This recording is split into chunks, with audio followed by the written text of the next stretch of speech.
जय जय महाराष्ट्र माझा, गरजा महाराष्ट्र माझा, जय जय महाराष्ट्र माझा, गरजा महाराष्ट्र माझा. तर आजच्या या मंगलगाणी दंगलगाणी, आजच्या या मंगलक्षणी मी हे गाणं का म्हणतोय असं आपल्या सगळ्यांना वाटतं. कारण हे गाणं मला फार आवडतं मनापासून. मलाच काय, महाराष्ट्रातल्या प्रत्येकाला हे गाणं मनापासून आवडतं, कारण ही आपली अस्मिता आहे. पण यातली एक ओळ आली ना स्वप्नील सर की माझी एनर्जी ढूस होते. ती ओळ म्हणजे दिल्लीचे ही तख्त राखतो महाराष्ट्र माझा. ही ओळ आली की माझा पोपट होतो. तर मला अजून कळलेलं नाहीये दिल्लीचं तख्त आमचा महाराष्ट्र कधी राखणार आहे. आमचे मराठी नेते दिल्लीचा तख्त राखण्याचा प्रयत्न करता करता तिथे पोचायचा प्रयत्न करतात, पण तोपर्यंत यादीच्या तख्त्यातून ते कधी गायब झालेले असतात त्यांनाच माहित झालेलं नसतं. त्यामुळे शेवटी काय, दिल्लीच्या राजकारणात मराठी माणसाचं पानिपत हे ठरलेलं होतं.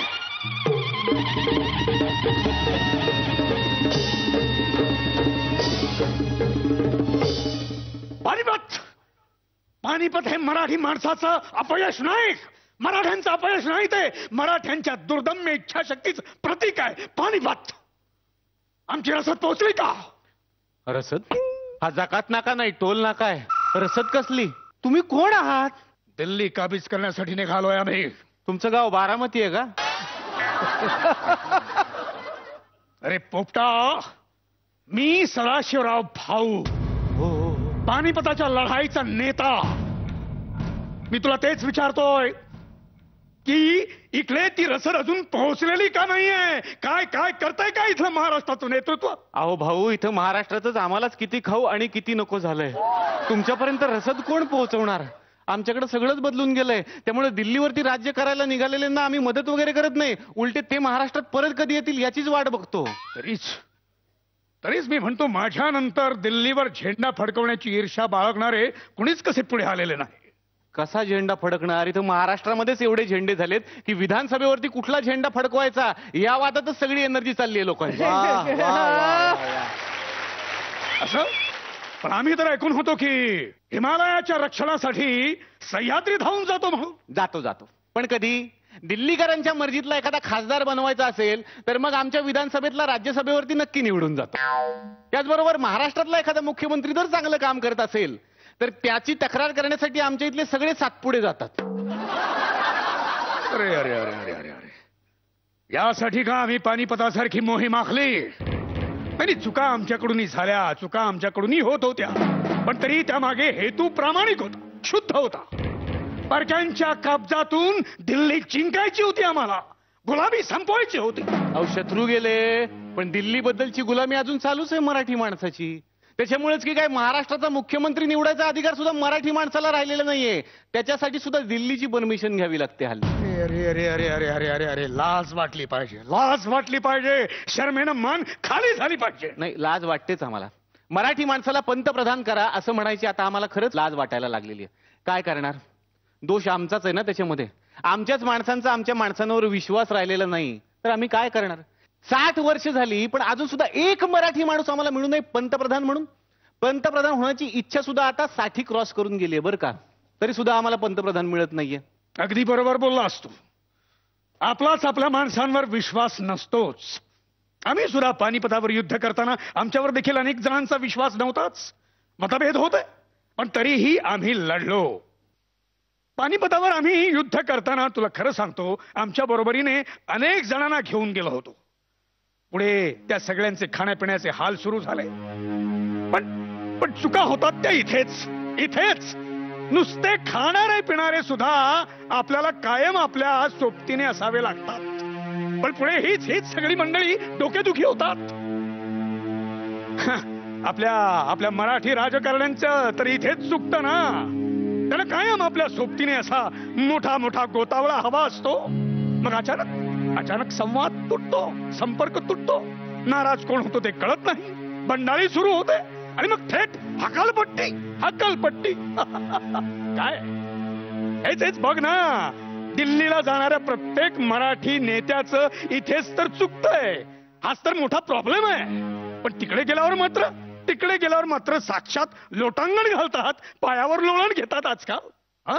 नाही, नायगावकरांच्याच भाषेत सांगायचं झालं तर आम्ही लढलो नाही, परिस्थितीच्या बेंबीत आम्ही बोट घातलं नाही. तुम्ही शत्रूशी लढायचं म्हणताय, आमची मराठी माणसं स्वतःच्या बायकोशी सुद्धा हल्ली लढत नाही. तुझंच बरोबर आहे बाई, मी चुकलो असं म्हणून तिच्या समोर लोटांगण घालतील हे लोक, आणि मग लढाईच्या आधीच बायको समोर आमचं पानिपत ठरलेलं. पुन्हा पानिपत. तुला सांगतो, तुम्ही कायम एखाद्याचं वाटोळं झालं, एखाद्याचा पराभव झाला की लगेच म्हणून मोकळे होता की त्याचं पानिपत झाला. पानिपत हा मराठ्यांचा पराभव नव्हता. या देशासाठी मराठे जीवावर उदार होऊन लढू शकतात याची साक्ष होती ती. परक्याने या देशावर राज्य करू देणार नाही यासाठीचा लढा होता तो. हे असं एवढं राष्ट्रभक्तीचं असं ज्वलंत उदाहरण म्हणजे पानिपत. अरे मध्ये तर एका पत्रकाराने लिहिलं होतं की साक्षात पानिपतकाराच्या रज्जोचं बॉक्स ऑफिसवर झालं पानिपत. हे पानिपत. नाही, त्याला काय करणार, हल्ली पत्रकारांचा जास्तीत जास्त वेळ लिफ्ट मध्ये जातो ना, त्याला ते तरी काय करणार. त्याच्यामुळे बरेचसे पत्रकार पायरी सोडून वागायला लागले. वा वा वा वा. खरंय. हे असले पत्रकार काय तुम्हाला खरा इतिहास सांगणार.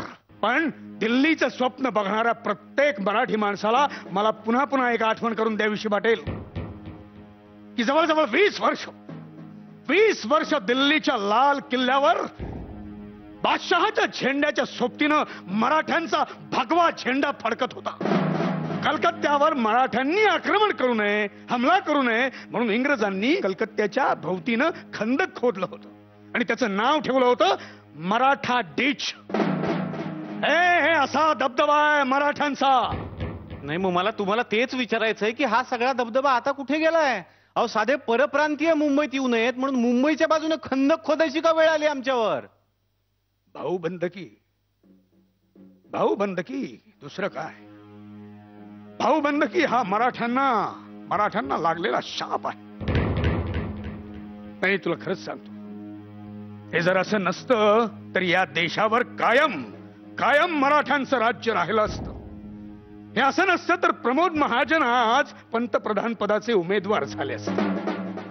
शरद पवारांचे पाय सगळे नेते मंडळींनी एकत्र येऊन असे खेचण्याचे प्रयत्न केले नसते. म्हणूनच म्हणतोय, उठ मराठा, उठ.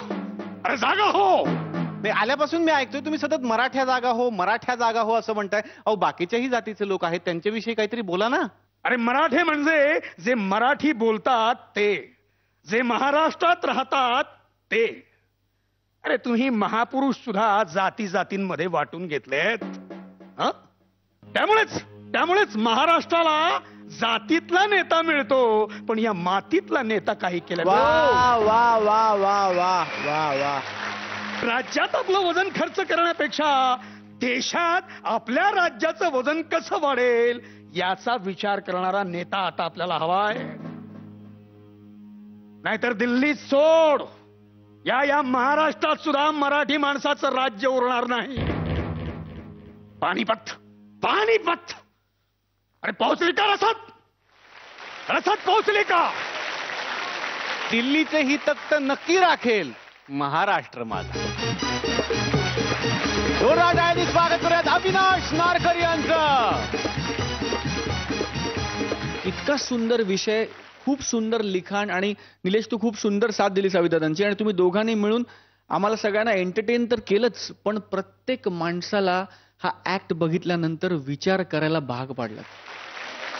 तुमचं अत्यंत गाजलेलं नाटक, आपल्या सगळ्यांच्या अत्यंत आवडीचं नाटक रणांगण, त्याच्यातली ही व्यक्तिरेखा, अत्यंत गाजलेली व्यक्तिरेखा. 10 मिनिटासाठी असं वाटलं की रणांगणचा प्रयोग चालू आहे आणि मी बघतोय फक्त पोपट खटकत होता. पण मला असं वाटतं की हे बघितल्यानंतर प्रत्येक मराठी माणसाला कळेल की कुठे ना कुठेतरी त्याचा पोपट झालाय, म्हणून कदाचित तो पोपट त्या व्यक्तिरेखेत. क्या बात आहे. God bless.